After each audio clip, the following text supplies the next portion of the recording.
Hello everyone, I'm Ferdi Salvador. Join us in unlocking the tricks of the trade here on Trade Talks. Let's get down to business.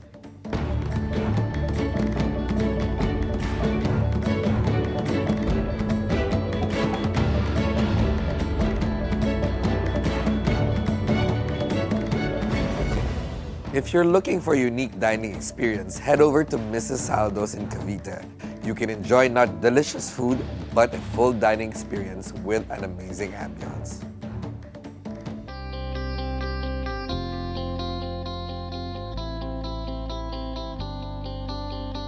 We're going on a gastronomic adventure here today. We have with us U.S. Chef Rhea Rizzo. She's the owner of Mrs. Saldo.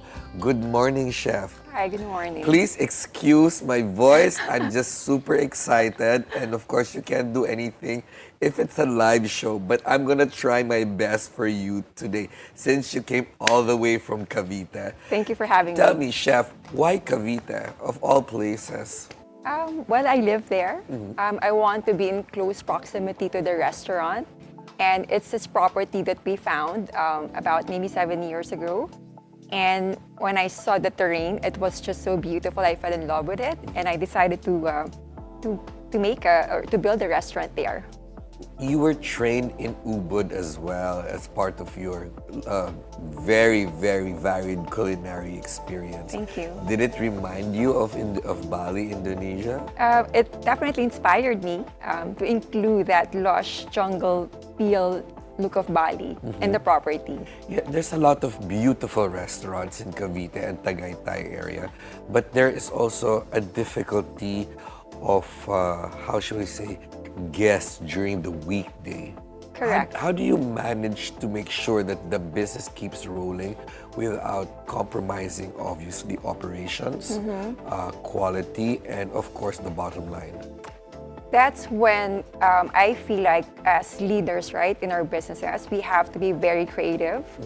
When you think about the people that you have, we have to think outside the box. So what else can we do? Should we do perhaps cooking lessons? Should we do other concepts? That's not a tasting menu, for example. Yes, we have to be very creative. Talking about creative, it's more than a restaurant, it's a destination. Figuratively and obviously literally, right? Because it's all the way up in Cavite. What's the vision of your restaurant? It was really about bringing all these things that I love in one space. And all of my core memories from my travels, aha moments with food, design that really stops you and leaves you in awe. And for me, again, going back to the jungle look of Bali, the industrial buildings of San Francisco, the colors of Morocco, the sensibilities of Tokyo, the old charm of Kyoto, the beautiful toilets of Bangkok, and that natural beauty and laid-back vibe of California, street art in Penang. So those are the things that I love. And I try to, I hope to capture all of those things in Mrs. Saldo's. That's a lot of inspiration. How do you put that in one menu? It's always going back to what really touched me.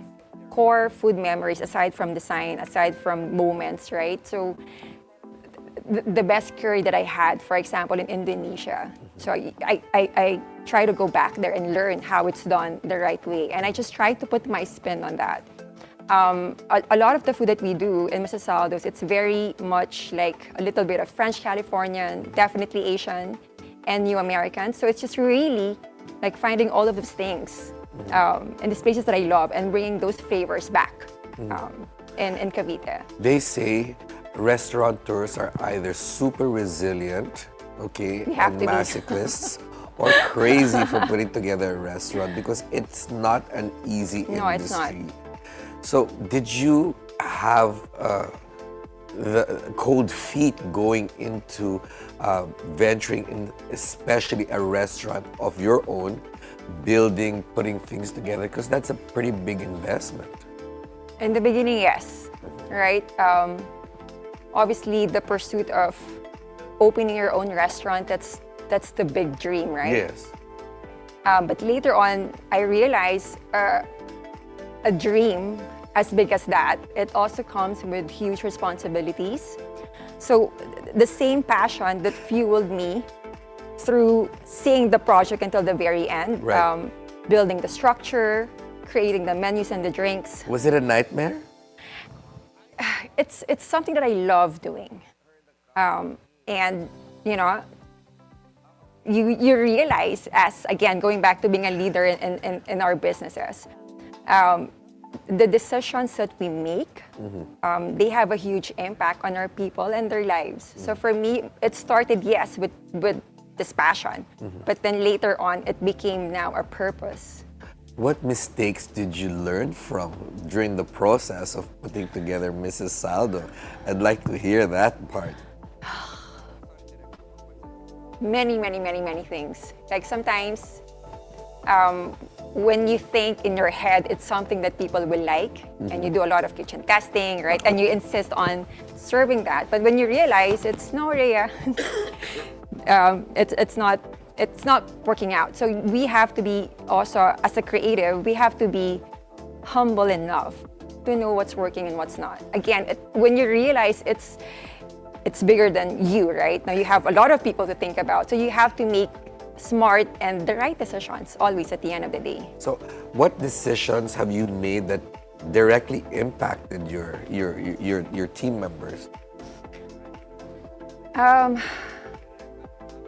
I've always felt like I needed to be more than just a creative, more than just a chef. I want to be a really good leader. And I've taken lots of, I've read a lot of books. I went through this training. I went through this coaching program just so because I want to go back and humanize leadership, right? That's unusual for a chef restaurateur to do, because obviously sometimes chefs are artists and normally hot-blooded artists, right? They don't normally invest in like a leadership program to make sure that their decisions on the business side is taken care of. And I applaud you for doing that. Has it worked? Yes. Okay. Yes, because I have to remind myself it's just not, it's my vision, but you have people working towards that same vision. Right. So I think it's just fair that they follow hopefully a good leader, right? Let's talk about your culinary journey. You are one of three Filipinos that I know that actually work with Gagan in Bangkok, Thailand, which is obviously one of the best restaurants this side of the globe. What was that experience for you? Yes, I stashed there for several months, and it was definitely one of the hardest but most rewarding experiences of my life. I got the chance to see how a restaurant that caliber, how they work. We were maybe 30 nationalities in one kitchen, and a lot of them became my friends, right? So you learn how to be comfortable with not being comfortable, right? Because you are taken out of your usual life. I left my family, I left my kids.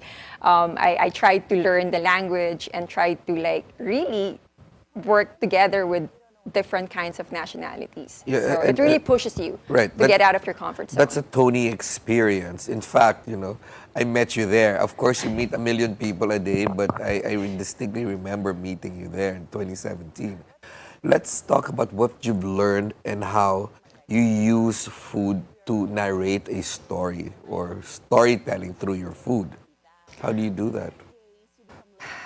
Well, it's always, when it comes to the restaurant, when it comes to the brand, when it comes to our food, it's really my story as a chef. And that was, it was never a straight line. Like life is never a straight line. And it's a story of resilience. Okay. Creating something beautiful and meaningful. Because sometimes the best stories, they come from this combination of different layers of challenges and complexities in life.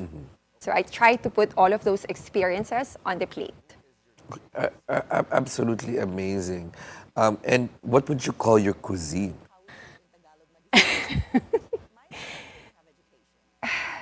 It's inspired by, because I'm French classically trained, and I lived briefly in California, so the French Californian aspect is there. Because of our stay in the U.S. Franco Cal? I love that. I use that. You can use it, but it's owned by Trade Talks and the High Life. Okay. But there's also New American because Yes. of my experience living in the U.S. Yes. And definitely a strong Asian influence. So it's all of those three things combined, I would say. Do you practice sustainability in the restaurant? We try. All right, and how? We have a tiny farm. And I work closely with farmers, especially from Chin Chin, who's the conduit for slow food. He has introduced me to growers and producers and local farmers. So I try as much as I can because we now have the platform for using local products. It was not like that in the beginning, but I'm starting. Right, we'll get back to that, Chef Rhea. We're taking a breather. Trade Talks will be right back.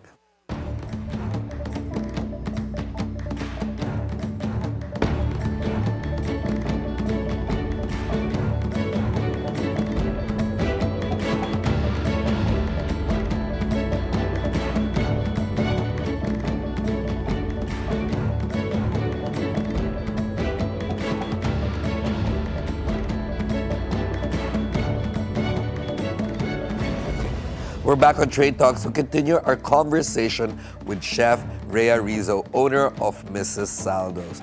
So we were talking about sustainability earlier, and you try to practice that. And you made mention that you got this farm that you Tiny work farm. a tiny farm. Was it important for you to incorporate, flora and fauna in your tiny farm into the environment of the restaurant? Do you get inspiration or get your ingredients from your surroundings? Yes, absolutely. Because there's,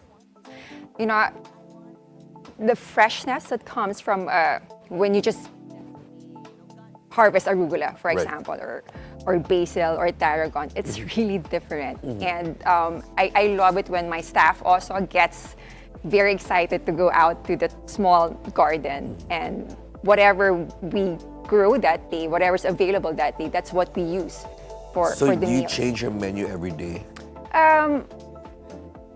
I would say when we do the tasting menus, the snacks. Okay. And those are they're almost bushes. Those are the things that we serve the guests. Yes. Surprise, Yeah, little because you gifts don't from the have to kitchen. you don't have to put the amuse-bouche on the menu. Precisely. Yes. So we try to be creative with that. So those are the things that we change a bit, with whatever we have. You named your restaurant Mrs. Saldo because of Zinfandel. Yes. How was it an aha moment when you were drinking your wine? Well, I was with my friends, and I was asking for help in naming the restaurant. And my Argentinian friend, he was there, and he said in Spanish it means balance. Balance. So I really love that, but I thought it was a bit masculine, right? So then I added the Mrs. to make it more feminine. How do you make your cuisine, operations, and the restaurant itself balanced? Has anyone figured it out? I'd love to. To each his own. Yeah, I'm not gonna lie, it's a challenge, right? But then again, it always goes back to what's my purpose, Right. right? So And what is your purpose? God, in the beginning, it was just really I want to own a restaurant. But then when you start employing people, It's different. then it's just not about you anymore. You become a right? commercial parent. Because you are, aside from being a leader, once you start employing people, they look at you as almost a Precisely. parent. Yes. And since it's a business, it's commercial. So therefore, you are a commercial parent, right? So them leading towards you, like your experiences in different restaurants in different countries around the world, have your staff also been asking you about, hey, I want to be a restaurateur too in the future. How do I get there like you did? I train them. Like, so a lot of them, I'm their first ever boss. Some of them, they're now working with me in the kitchen, but they started out as, a gardener, a dishwasher, and now they're now line cooks, and I teach them everything that I know, all the French classics, and in hopes that, I know that if I teach them well, then my job will be so much easier, and they have this arsenal of tools that they can use wherever they go. Right. What's one ingredient you can't live without? Kaffir. Kaffir, Kaffir, leaves. The leaves, yes, the leaves. You are definitely trained in Indonesia and Thailand. Why? It just adds this flavor that you can't get from any other herb. Same thing with cilantro, I guess, but kaffir just really adds this. It's zesty, it's herbaceous, it's earthy, it's everything. It's savory. You can actually put it also on desserts, and it just changes the whole flavor profile. What is one ingredient you will never use? I would never say never, but only because when I tried it, I turned green. Maybe natto? Natto? Yeah. Really? I have to give it a shot. Because I don't know. Yes, natto. I guess that would be my answer. That's very interesting because we use that a lot here. The Japanese fermented natto. Oh, I thought you were referring to another natto. No, now I know what you're saying. Why? Because it's too aggressive? Yes, a bit. Can you imagine that in a salad though? A little bit of it? Yes, I guess. Let's experiment, Chef. Yes, I will. So, going back to the restaurant, it's such an intimate feel. However, you can actually fit close to 100 or over 100 total in the property. Yes, so it's divided into 3 concepts. We have Mrs. Saldo's, which is a tasting menu concept, and then Little Miss Saldo's, which is the a la carte concept on the 2nd floor, and on the ground floor we have the necessary, and it has coffee bites. Okay. Bar bites, coffee, and cocktails. So are these 3 sections open all day? Yes, they are. And you don't close the sections. For example, Mrs. Saldo's only for dinner, and then the 2 other outlets. Maybe I should try because it's a bit overwhelming. But Little Miss Saldo's, usually a lot of people reserve that for their private functions or corporate functions. But yes. And since when did you open? When did I open? My God, we opened during the pandemic. So you've been close to 5 years already. 4.5 to be precise, yes. What is the most challenging part of having Mrs. Saldo? It's a destination restaurant, right? Meaning we don't have the convenience of, because I did try pop-ups in Makati, like people can just go down from their condo and go to the restaurant or walk to the restaurant. It's really a commitment to go to Silang, right? And it takes time. It's actually not that far if you think about it, when you describe me where it is. Yeah, an hour and 30 minutes. Yeah, it's like going to Alabang. So that's the most challenging part, the destination bit. Well, yes, convincing people to come, right? Because it's a trek, it's a commitment. Would you ever open in Metro Manila? Absolutely. If an opportunity opens up, it's always about, as a creative, you just really want to create, right? And to see the things that's been in the back burner for many years. And what location would you open up? What's your dream location here in Metro Manila? Somewhere in Makati. Makati? Yeah, somewhere in Makati. Yes, I was told Quezon City is also a nice place. Okay, so you said Quezon City. My director, Gary, is going to be very happy. He said Quezon City. But looking ahead, where do you want to take Mrs. Saldo in the next 5 years? I would say beyond Silang. That's where we started, right? And it's very encouraging when we did the 2 pop-ups in Makati, how the reception was very welcoming. Nice. So, and then you hear them saying, you should really open in Makati. So I really want, I know we started in Silang, And that should be the progression. Because I'm from there, but I would love to see the brand expand beyond Cavite. 3 last questions for you, Of course. Chef. What is your worst investment? Worst investment?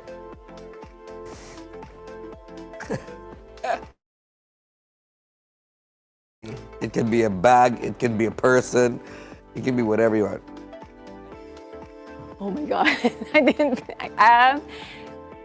Worst, well, I really made a bad investment in this particular stock. I won't say that's one.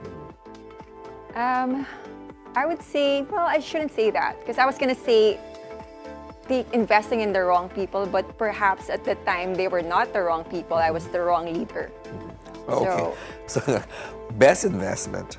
Best investment, my leadership program. Nice. Yeah. And your favorite mistake, what is it?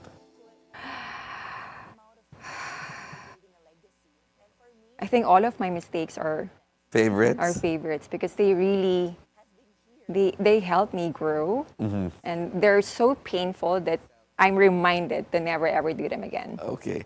Now, do you consider yourself a businesswoman? It's hard as it is to call myself a chef, but if it means that I'm creating something that has an impact, Right. so maybe I'll allow that.